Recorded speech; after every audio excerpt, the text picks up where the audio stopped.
Hi friends, welcome to my channel. இன்னைக்கு நம்ம பருப்பு வடை எப்படி செய்யறதுன்னு பார்க்க போறோம். அதுக்காக வேண்டி பாத்தீங்கன்னா கடலை பருப்பு 1 கப். அது கூட பாத்தீங்கன்னா அதே கப்ல 1 கப் வடை பருப்பு எடுத்துக்கிறேன். பாத்தீங்கன்னா நிறைய பேருக்கு பருப்பு வடை செய்ய தெரியும். ஆனா கடையில வாங்குன மாதிரி ஒரு ருசி வந்து வீட்ல கிடைக்கிறது இல்ல. பட் கடையில் வந்து பார்த்தீங்கன்னா பருப்பு வடை செய்யும்போது கடலைப்பருப்புக்கு ஈக்குவலாக வடை பருப்பு மிக்ஸ் பண்ணி பருப்பு வடை செய்வாங்க. ஸோ அதனால தான் அந்தளவுக்கு ஒரு ருசி கிடைக்குது. ஸோ நீங்களும் என்னோடய ரெசிபி ஃபாலோ பண்ணி இந்த பருப்பு வடை செஞ்சு பாருங்கள். உங்களுக்கு கடையில் வாங்குகிற மாதிரியே ஒரு பருப்பு வடை வீட்டிலையே செய்யலாம். இப்போ பார்த்தீங்கன்னா கடலைப்பருப்பு வடைப்பருப்பு இது ரெண்டையும் அளந்து எடுத்தாச்சு. இதில் வந்து தண்ணி ஊற்றி 3 மணி நேரம் ஊற வச்சு எடுத்துக்கிறணும். நல்லா கழுவிட்டு ஊற வச்சுக்கிறோங்க. பருப்பு ஊறினா தான் வடை வந்து நல்லா கிறிஸ்பியாகவும் நல்லா சாஃப்டாகவும் கிடைக்கும். இப்போ இதை மூடி விட்டு வச்சிடலாம். 3 மணி நேரத்துக்கு அப்புறம் எடுத்து இந்த மாதிரி ஒரு பெரிய ட்ரைனரில் தண்ணி வடிகிறதுக்கு வச்சிடலாம். பருப்பில் கொஞ்சம் கூட தண்ணி இருக்கக்கூடாது, நல்லா ட்ரை ஆகிடணும். ஸோ அந்த டைமில் பார்த்தீங்கன்னா வடைக்கு தேவையான பொருட்கள் எல்லாமே நம்ம கட் பண்ணி எடுத்துக்கிறலாம். இப்போது பருப்பை அரைச்சி எடுத்துக்கிறணும். ஸோ பருப்பு பார்த்தீங்கன்னா ரொம்ப பேஸ்ட்டாக அரைச்சிடக்கூடாது, கொரப்பாக அரைச்சி எடுத்துக்கிறணும். அதுக்காக வேண்டி மிக்ஸி ஜாரில் பாதி அளவு சேர்த்தா போதும், ஃபுல்லாக சேர்க்கக்கூடாது. இப்போ இதில் 2 காஞ்ச மிளகாவும் அது கூட பெருஞ்சீரகம் சேர்த்து அரைச்சிக்கிறலாம். ஸோ இந்த மாதிரி காஞ்ச மிளகா சேர்க்கும்போது பருப்பு வடை நல்லா காரமாக இருக்கும், பெருஞ்சீரகத்தோட மணமும் நல்லா கிடைக்கும். இப்போ இந்த அரைச்ச பருப்பில் 1 கை வந்து ஊற வச்ச பருப்பை சேர்த்துக்கிறலாம். ஸோ இந்த மாதிரி சேர்க்கும்போது பார்த்தீங்கன்னா நம்ம கடைகளில் பருப்பு வடை வாங்கும்போது பார்த்தீங்கன்னா வடைக்கு மேலே முழுசாக பருப்பு இருக்கும். ஸோ அந்த மாதிரி ஒரு இது கிடைக்கும். ஸோ ப்ளஸ் கிறிஸ்பியாகவும் இருக்கும் வடை. பருப்பு அரைக்கும் போது பார்த்தீங்கன்னா கொஞ்சம் கூட தண்ணி சேர்க்கக்கூடாது. ஸோ முடிஞ்ச வரைக்கும் ட்ரையாக இருக்கிற மாதிரியே பார்த்துக்கிறோங்க. இப்போ பருப்பு எல்லாத்தையும் அரைச்சாச்சு. இப்போ இந்த பவுலில் சேர்த்துக்கிறலாம். முடிஞ்ச வரைக்கும் பருப்பு வந்து இந்த மாதிரி அரைச்சிக்கிறோங்க. அப்போ தான் வடை நல்லா கிறிஸ்பியாகவும் டேஸ்ட்டாகவும் இருக்கும். இப்போது 1.5 டீஸ்பூன் உப்பு சேர்த்துக்கிறலாம்.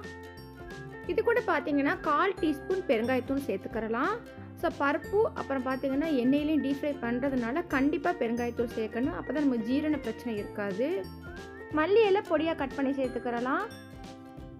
அது கூட கொஞ்சமாக கருவேப்பிலை, அப்புறம் ஒரு 1/2 இன்ச் அளவு இஞ்சியை நல்லா பொடியாக கட் பண்ணி சேர்த்துக்கிறலாம்.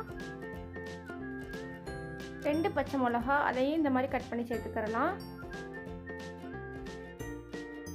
இப்போ இதில் பெரிய வெங்காயத்தை நீளமாக நல்லா முட்டைக்கெல்லாம் எப்படி ஸ்லைஸாக கட் பண்ணுவோம் ஸோ அந்த மாதிரி கட் பண்ணி சேர்த்துருக்கேன். நீங்கள் சின்ன வெங்காயம் வேணால் சேர்த்துக்கிறலாம். பட் நீங்கள் வந்துட்டு பருப்பு வடைக்கு வந்துட்டு பெரிய வெங்காயம் போட்டால் நல்லா டேஸ்ட்டாக தான் இருக்கும். செஞ்சு பாருங்கள் ஒரு தடவை.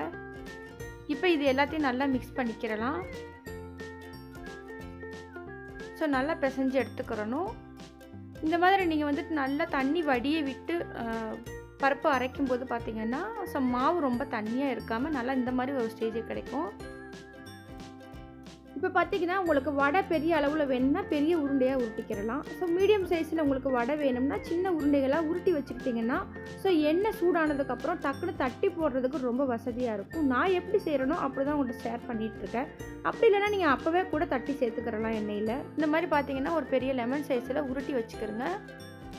இப்போ மாவு எவ்வளோ ட்ரையாக இருந்தாலும் நம்ம வெங்காயம் சேர்த்து பிசையும் போது அதில் ஒரு ஈரப்பதம் கிடைக்கும். ஸோ கரெக்டான பதத்துக்கு நமக்கு மாவு கிடைக்கும். இந்த வடை பார்த்திங்கன்னா நம்ம வந்துட்டு ஈவினிங் ஸ்நாக்ஸாக சாப்பிட்லாம். அப்படி இல்லைனா பார்த்தீங்கன்னா கர்ட் ரைஸ், அப்புறம் பார்த்திங்கன்னா லெமன் ரைஸ், புளியோதரை, ஸோ இந்த மாதிரி இதுக்கும் சைட் டிஷ்ஷாக எடுத்துக்கிறலாம். இப்போ வடை மாவெல்லாம் தட்டி போடுறதுக்கு இங்கே உருட்டி வச்சுருக்கேன். இதுக்கெல்லாம் பார்த்தீங்கன்னா ஒரு கடாயில் எண்ணெயை சூடு பண்ணியிருக்கேன். ஸோ எண்ணெய் நல்லா சூடாயிருச்சு. இப்போ வந்து வடையை வந்து உள்ளங்கையில் வச்சு லைட்டாக தட்டி போட்டுக்கிறலாம். ஸோ எண்ணெய் நல்லா சூடாயிருச்சு பாருங்கள். ஸோ இந்த மாதிரி உள்ளங்கையில் வச்சுட்டு லைட்டாக ப்ரெஸ் பண்ணி விட்டுட்டு, ரொம்ப வந்துட்டு ப்ரெஸ் பண்ணாமல் லைட்டாக ப்ரெஸ் பண்ணி விட்டுட்டு இந்த மாதிரி போட்டிங்கன்னா ஸோ வடை வந்துட்டு நல்லா உள்ள நல்லா சாஃப்டாக இருக்கும், வெளியே நல்லா கிறிஸ்பியாக இருக்கும். ஸோ நிறைய பேருக்கு வந்துட்டு வடை செய்ய தெரியும். பட் வந்துட்டு இந்த மாதிரி ஒரு தடவை வந்து கடலைப்பருப்பும் வடைப்பருப்பும் மிக்ஸ் பண்ணி பருப்பு வடை செஞ்சு பாருங்கள், ரொம்ப ருசியாக இருக்கும். ஸோ நிறைய பேருக்கு இந்த மெத்தட் தெரிஞ்சிருக்கலாம். ஸோ தெரியாதவங்களுக்காக ஷேர் பண்ணுறேன். என்னோடய சேனலை சப்ஸ்கிரைப் பண்ணாமல் பார்த்துட்டு இருக்கீங்கன்னா சப்ஸ்கிரைப் பண்ணிட்டு பாருங்கள். அப்படியே பக்கத்தில் உள்ள பெல் ஐக்கனை கிளிக் பண்ணுங்கள். அப்போ தான் நான் போடுற ஒவ்வொரு வீடியோ உங்களுக்கு நோட்டிஃபிகேஷனாக வரும். இப்போ ஒவ்வொரு பக்கமும் வடையை பார்த்தீங்கன்னா குறைஞ்சது 5 நிமிஷமாவது லோ ஃப்ளேமில் வேக வைக்கணும். ஸோ இதுக்கு வந்துட்டு பருப்பு வடை செய்கிறதுக்கு கண்டிப்பாக பொறுமை வேணும். நம்ம எந்த அளவுக்கு லோ ஃப்ளேமில் நம்ம வேக வைக்கிறோமோ அந்த அளவுக்கு வடை கிறிஸ்பியாகவும் உள்ளே வந்துட்டு நல்லா சாஃப்டாகவும் இருக்கும். இப்போ வடை வந்துட்டு பார்த்திங்கன்னா ஒரு பக்கம் பொரிஞ்சிடுச்சு. இப்போ நம்ம இதை திருப்பி விட்டுறலாம்.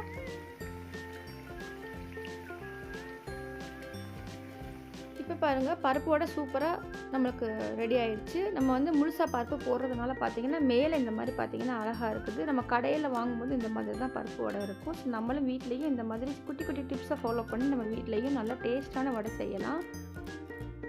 உங்களுக்கு இந்த ரெசிபி பிடிச்சிருந்தால் லைக் பண்ணுங்கள், ஃபேமிலி அண்ட் ஃப்ரெண்ட்ஸ்க்கு ஷேர் பண்ணுங்கள், மறக்காமல் கமெண்ட் பண்ணுங்கள். இது மாதிரியான நிறைய ரெசிபியும் அது கூட குட்டி குட்டி டிப்ஸும் ஷேர் பண்ணியிருக்கேன். அது மட்டும் இல்லாமல் நிறைய கிச்சன் டிப்ஸ் வீடியோவும் போட்டிருக்கேன். அதையும் பாருங்கள். பிடிச்சிருந்தாலும் ஃபேமிலி அண்ட் ஃப்ரெண்ட்ஸுக்கு ஷேர் பண்ணுங்கள்.